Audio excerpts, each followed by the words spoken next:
Dubai princess एक रात के मजे के लिए उड़ाती है 30 करोड़ रुपए और वो जहां पैसा उड़ाती है उसे देख के अंबानी अडानी के भी पसीने छूट जाते हैं। दुबई प्रिंस वर्सेस इंडिया का शाहरुख, किसकी दौलत में है ज्यादा दम, वो आज देखेंगे। दुबई किंग की लाडली शहजादी जो ना तो इस्लाम के नियम कानून को मानती है और ना ही अपने पिता के कानूनों को। हम बात कर रहे हैं दुबई की सबसे खूबसूरत शहजादियों में से एक शेख मोहम्मद की बेटी शेख मायरा के बारे में। मायरा दुबई की पहली ऐसी औरत है जो हिजाब ना पहनकर बड़े बड़े इवेंट्स को अटेंड करती है। शेख मायरा के पास इतना पैसा है कि बॉलीवुड के सभी एक्ट्रेसेस की दौलत उनके सामने फीकी पड़ जाती है और मायरा ने सिर्फ एक रात के मजे लेने के लिए पूरे 26 करोड़ रुपए उड़ा दिए, वो भी इसकी गोद पर बैठने के लिए। दरअसल मायरा के पास दुनिया के सबसे बेहतरीन 11 घोड़े हैं जिनकी कीमत करोड़ों में है। इनमें से सबसे महंगे घोड़े की कीमत है 27 करोड़ रुपए। इन घोड़ों का ख्याल रखने के और इनकी गोद में बैठने के लिए वह हर साल करीब 30 करोड़ रुपए उड़ाती है। उनके पास 18 करोड़ की फरारी है। उनके एक ड्रेस की कीमत 66 लाख रुपए और इसके साथ वो 2 करोड़ रुपयों का हैंडबैग भी इस्तेमाल करती है। मायरा अपनी पढ़ाई पूरी करने के बाद वह अपने पिता के साथ दुबई के डेवलपमेंट में लग गई थी। यही कारण है कि आज उनकी एक साल की कमाई करीब 7200 करोड़ रुपए मानी जाती है, जो हमारे भारत के रतन टाटा जी की दौलत से भी कई गुना ज्यादा है। और इसी भारत के सुपरस्टार शाहरुख खान के पास इतना पैसा है जिससे वो केजीएफ स्टार रॉकी भाई को 10 बार खरीदकर 20 बार बेच सकते हैं। और अगर 100 लोग एसआरके का पैसा गिनने बैठे तो इसे गिनने में 1 साल लग जाएगा, क्योंकि वो दुनिया के दूसरे सबसे महंगे एक्टर हैं और उनसे मिलने के लिए उनके फैंस तरस जाते हैं और शाहरुख की एक मूवी करने का 100 करोड़ रुपए चार्ज करते हैं। बात करें शाहरुख की नेटवर्थ की तो ये करीब 12,000 करोड़ रुपए है। शाहरुख का ज्यादातर पैसा घरों को खरीदने में जाता है। उनके पास दुबई के साथ साथ लंदन में भी आलिशान घर है। भारत में वो अपने परिवार के साथ मन्नत नाम के घर में रहते हैं, जिसकी कीमत 200 करोड़ रुपए से ज्यादा मानी जा रही है। साथ में अलीबाग में उनके पास 259 करोड़ रुपए का घर है, जो देखने में घर नहीं बल्कि कोई आलिशान रिसोर्ट लगता है। साथ ही दुबई में उनके पास 20 करोड़ का सिग्नेचर विला भी है। कार्स के मामले में भी एसआर के पीछे नहीं है। उनके पास limousine, Rolls Royce, BMW, Mercedes और ऑडी जैसी हर ब्रांड की लग्जरी कारें मौजूद है। 2021 में वो आईपीएल की केकेआर टीम को करीब 600 करोड़ रुपए में भी खरीद चुके हैं।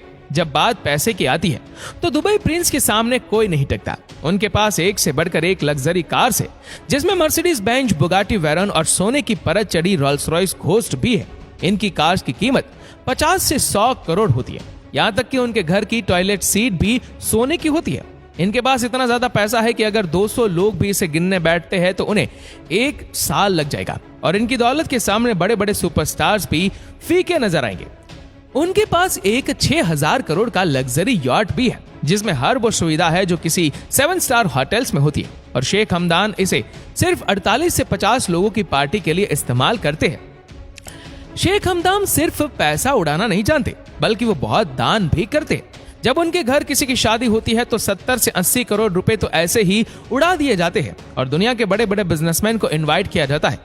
खास मेहमानों को 2 से 3 करोड़ की कार्स और सोने की अंगूठी दी जाती है। दुबई प्रिंस को बाज बहुत ज्यादा पसंद है। एक बार जब वो फॉरेन ट्रिप पर गए तो अपने साथ प्लेन में 80 बाज लेकर गए और पूरा प्लेन उन्होंने इनके लिए बुक करवा दिया। दुबई प्रिंस को अरबी घोड़े बहुत पसंद है और जब इनकी रेस होती है तो इन पर वो करोड़ों रुपए उड़ाते हैं। उनकी नेटवर्थ आज के समय पर 6.5 बिलियन डॉलर्स है। दुबई प्रिंस जितना शान और शौकत से अपनी जिंदगी जीते हैं, उतनी ही शान और शौकत से बनाया गया बुर्ज खलीफा आज दुनिया की सबसे ऊंची इमारतों की गिनती में नंबर 1 पर आता है, जो सिर्फ दुबई को बाकी देशों के मुकाबले एक अलग पहचान ही नहीं देता, बल्कि इसको बनाने का कारण कुछ और ही है।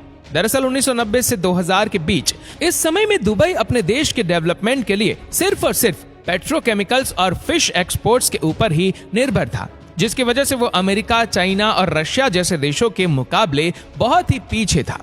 इस वजह से दुबई के प्रिंस चाहते थे कि जैसे तैसे करके दुबई की इकोनॉमी को डाइवर्सिफाई कराया जाए। इसीलिए दुबई गवर्नमेंट ने 2010 में $1.5 बिलियन खर्च करके दुबई के डाउनटाउन के बीचों बीच 828 मीटर लंबी बुर्ज खलीफा का निर्माण करवाया, जिससे कि इसे देखने के बहाने पूरी दुनिया के ज्यादा से ज्यादा टूरिस्ट दुबई जा सके और दुबई इंटरनेशनल टूरिज्म का हिस्सा बन सके और दुनिया के बड़े बड़े इन्वेस्टर्स दुबई के टूरिज्म डेवलपमेंट पर ज्यादा से ज्यादा इन्वेस्ट कर सके, ताकि दुबई इकोनॉमिकली बहुत स्ट्रांग हो जाए।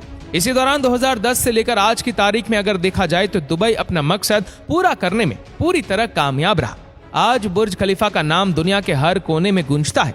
हर साल करीब 70 मिलियन लोग सिर्फ इसे देखने के लिए दुबई विजिट करते हैं और ये इतना पॉपुलर हो चुका है कि दुनिया के बड़े बड़े कंपनी के हेडक्वार्टर्स भी बुर्ज खलीफा के पास बनाए जा रहे हैं। बुर्ज खलीफा की वजह से दुबई में होटल बिजनेस इतना ज्यादा फैल गया है कि आज पूरी दुनिया के होटल एंड टूरिज्म में इंडेक्स में दुबई टूरिज्म नंबर 1 पर आता है। और इसी दुबई में एक ऐसा कुआं है जिसके बारे में आप सुनकर हैरान हो जाएंगे।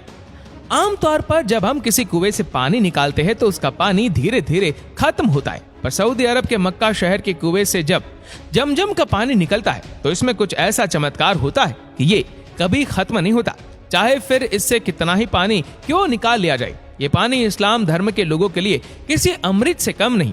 हर दिन इस कुएं से हजारों लीटर पानी निकाला जाता है, लेकिन न तो ये कुआं आज तक सूखा है और ना ही इसमें कभी पानी की कमी पड़ी है।